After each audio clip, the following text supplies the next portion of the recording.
Alors, une autre notion que celle de contrainte, qu'on va retrouver fréquemment dans les études de RDM, c'est la notion de déformation. Alors, avant de parler de déformation, on va parler de petits déplacements. On va parler notamment du torseur des petits déplacements. Le torseur des petits déplacements, qu'on note ici U de S par rapport à R, donc on parle des déplacements de S par rapport à R, notre référentiel. Il contient un vecteur θ qui correspond au vecteur d'une petite rotation, d'accord, d'une section, et un vecteur dg qui correspond à un petit déplacement ici du point G, d'accord. En réalité, pourquoi est-ce que on peut parler de torseur? Parce que on va pouvoir utiliser Varignon pour déterminer le déplacement de n'importe quel point, connaissant le déplacement en un point et la petite rotation. Pourquoi est-ce qu'on peut utiliser Varignon alors que normalement on devrait avoir affaire à des projections, etc. Parce que on a fait l'hypothèse de Bernoulli que la section reste perpendiculaire, mais on ne va pas rentrer dans cette démonstration-là. Mais parce qu'on a fait l'hypothèse de Bernoulli que la section reste perpendiculaire et qu'en plus θ est petit. Ce qui veut dire que θ étant très petit, on peut faire l'hypothèse que cosinus de θ est serait à peu près égal à 1. Et donc, sinus de θ, il va être à peu près égal à θ. Ce qui veut dire que, torseur des petits déplacements, on fait l'hypothèse de Bernoulli, et donc le déplacement en un point M, ce sera le déplacement en un point G, plus mg vectoriel, l'angle θ. Donc voilà pour le torseur des petits déplacements. Bon, vous n'avez pas à connaître spécialement ce torseur, c'était pour présenter et un peu mettre en contexte les études RDM.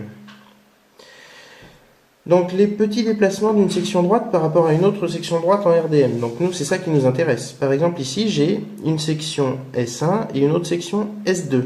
Et la distance entre les deux, je vais l'appeler dx. Alors ça, c'est important, cette notation, notamment pour ce qu'on va présenter après dans le cours. Donc ça, c'est avant déformation. Et après déformation, j'ai S1', la section déformée, et S2', la section déformée aussi de S2. Je vais zoomer sur la petite partie dx.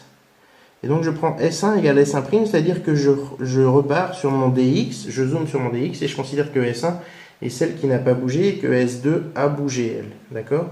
Et j'ai cette petite longueur dx.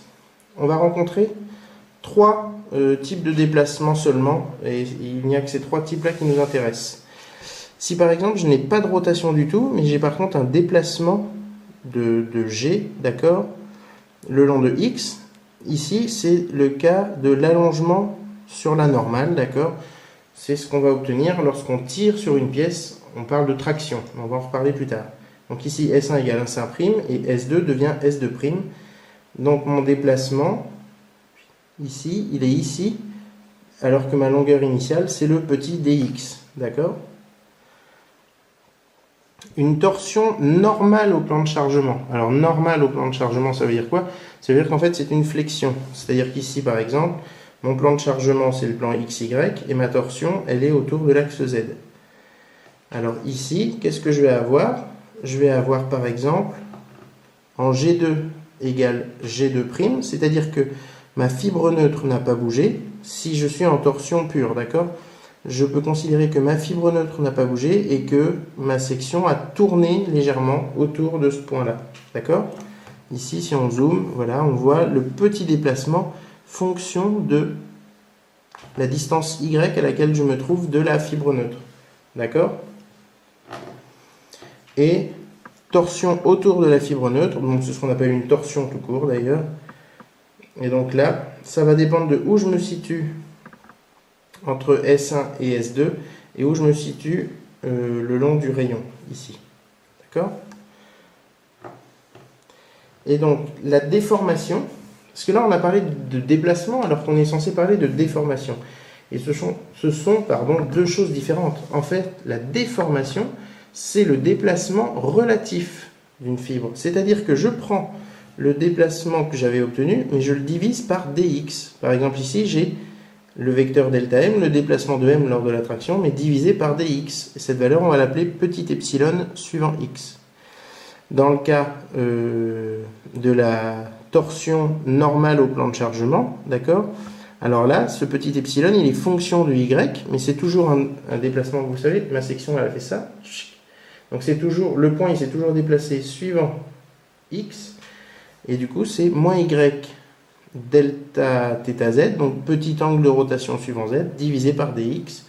Et dans le cas de la torsion, c'est l'angle de glissement, d'accord, fonction du rayon, le rayon c'est ρ, et donc cet angle gamma de ρ va être égal au rayon fois le petit angle de rotation, de torsion, pardon, delta θx sur dx. Bon, ces formules-là, vous n'avez pas à les retenir. C'est pas ça qu'on attend de vous. Mais il faut en passer par là pour faire une présentation relativement correcte de ce qu'est la déformation. Ce qu'il faut retenir, c'est que la déformation, c'est relatif d'une fibre. Donc, c'est sans unité. Il n'y a pas d'unité puisque je divise une longueur par une longueur et je divise par la longueur initiale. Ici, j'ai un déplacement, je divise par la longueur initiale. D'accord? Ici, j'ai une variation qui est divisée par la longueur de tronçon initiale et là aussi.